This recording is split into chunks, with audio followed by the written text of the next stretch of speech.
Hello, and welcome to another episode of Creating Cultures That Outperform. I hope you're loving this series on how to very thoughtfully and intelligently design hybrid work that works. We're on our fourth episode today, and I'm here with my incredible co host, Terry Mays, to share what we have with you. So, here is Designing the Hybrid Workday Individual Contributors. Terry and I tweaked the series. We added an episode because as we started to work on this piece, Designing the Hybrid Workday, we had to break out leadership and individual contributors into two separate episodes because they really have to be done differently. And so today we're going to go through how do you really go about designing hybrid work for individual contributors? What makes sense? How do you go about it? Here's some general guidelines, Tara. I'll kick over to you. Yeah. So I think the biggest point about hybrid work and even in work from home situations in general, you want to be intentional. This, in order for hybrid work to work, you have to be intentional. It just really does not, it's not very effective if you don't spend a little bit of time planning and collaborating and making sure that everybody understands the guidelines and kind of what their expectations are, whether they're in office or away from the office. So right out the gate, be intentional about it. And then remember that there's got to be some kind of work-life balance. Hey, Just Tara, I would say I think the goal is to improve work-life balance by doing this for yes, people. That's the goal, stated objective. it's an easy way. It's another one of those easy ways that you can get a win with your team by knowing that they are still people. They're going to have things going on at home. There's nothing wrong with that. Don't make people feel bad because they are throwing in a load of laundry while they're working. The Yeah. point is they're getting things done. They're working still. And then there are going to be times where you get lost. I know all the times that I work from home, I don't really watch the clock like I do when I'm in the office. I kind of just get lost in what I'm doing. And Yeah. I will have worked through lunch or started earlier than I normally would because I didn't have to get up, get dressed, fight the traffic to get to work, park in the parking lot, walk in, like all of those things are eliminated. So now I can start earlier and I tend to work later in the day. But just remember that, people aren't available 24/7 just because they're working in this hybrid remote situation where An they're easy trap to fall into. And, there are those crazy bosses, we've all had them, who feel that you're available if they need you, no matter what time it is. That's right.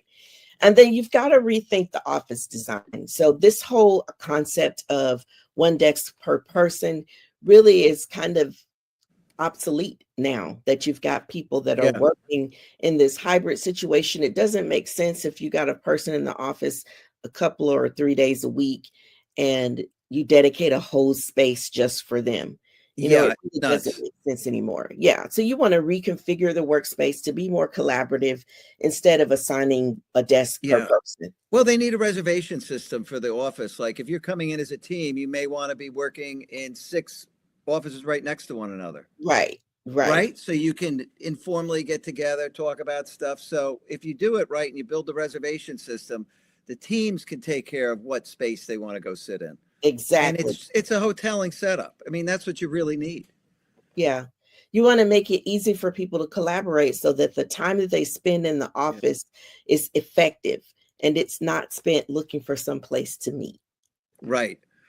And then so let's take a little gander at some of the things you need to do. Number one, you're not saying that everybody in a role is going to work the same way. It depends what they're working on.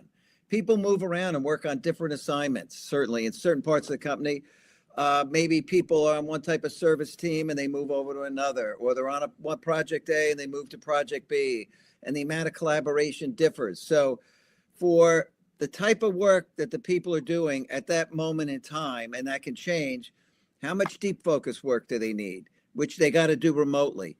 How much collaboration face to face has to take place? How much collaboration can take place remotely? How about creative and innovative work, right? Which is very good if you need some in person energy and people bouncing ideas off one another. That could be done great in the office. It's a little harder online, because you may want to hop up, go to the blackboard, have that real energy going. And, Yeah. relationship culture building. How much of that do you need to have go on? So, You don't say everybody in this job works this way.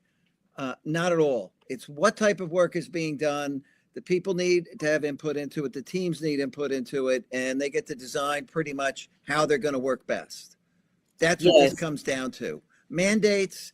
Let's take a secret vote on mandates of how people are going to work, Terry. What do you think? It's not all the same. You are so spot on with this. Yeah. Depending on the type of job that you have and the type work that you're doing is really the thing that needs to drive it more so than just the job and everybody is going back to the same workforce, work arrangement. You really do need to tailor the work style to fit the work that's being done. Yeah. And I can't stress this enough. Tara, I'm going to kick over to you again. Yeah. So anchor days, I love this concept of anchor days where, there are a number of days to fit what's required, but not just a mandate that's global across the board. Everybody does the same things, but you want to have those days where people are expected to be in the office on site together. So they're able to get the synergy that comes from being in the same place at the same time. So you use those days for planning and brainstorming, for check-ins. So you want to check in on the health of people. Some people don't like working remote. My husband was one of those people. As soon as he had the opportunity to go back into the office, he was the early adopter to go back into the office because for him, it felt like working remote meant he was working all the time. He never felt like he could disconnect from work. But for me, I'm the exact opposite. I love working remote. I feel like I have the best of both worlds when I do.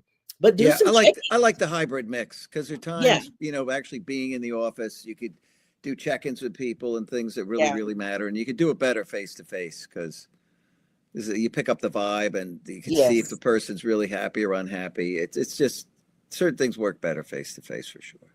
They do. And so do those check-ins. Make sure you understand what's working well for each person. Again, there should not be an across the board, everybody's doing the same thing kind of approach to this. You want to make sure that people have that unstructured connection time. So you really want to take time with folks so that they have exactly what they need.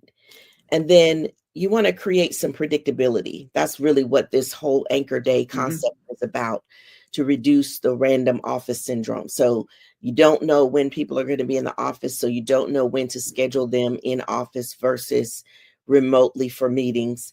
So this kind of eliminates all of that when you know that you've got the anchor days where people are expected to be in the office. Humans crave consistency and predictability. That's what we're wired for. That, having an unpredictable schedule, you can't plan. You can't do the things you need to do in your personal life. That's if right. In fact, you're going to have to unpredictably be called in. So people need consistency, predictability. That's why this anchor day concept, I think, is very, very important. Yes. And remote focus time. We've done shows on interruption-free time and the importance of interruption-free time. It's something companies never did well. This is a chance to actually do it right and weave it into how you work. People need interruption-free time. Certain jobs and that people are working on need even more of it. So, you could do anything. You can have auto blocking of time on everybody's calendar. You could set that up in the office. You can have no internal meetings before 10 or after 4. You can say every, Monday, Wednesday, and Friday, we got 3 hours of uninterrupted time where people can really focus and get work done. And using tools like Slack or Teams, people can work asynchronously. They can send messages and respond after interruption-free time ends. And these things work when the leaders enforce it and abide by it. They're not exempt from it. They're the ones who have to enforce it and say, no, unless it's a true emergency that can't wait 2 hours, don't bug them. Yeah. But these people have their uninterrupted time to do real focused work. It just matters so much. It does. And you want to reduce those unnecessary meetings. That is just one of my biggest pet peeves, to have a meeting just to say that we had a meeting this week. Oh, there are going to be the worst. there are going to be times where it's not required to have a meeting. You don't have enough content to bake a full meeting. So go ahead and send an email. Let people have the time back. Don't just feel like you have to meet just because, oh, we haven't met this week. Let's meet in person. Yeah. And it's just such a waste of time for people. Let people have that time back and do something more productive than just meeting about something that could have just been shared in an email. Expect people to read, know that they can, and Yep. trust that they will. That's exactly right.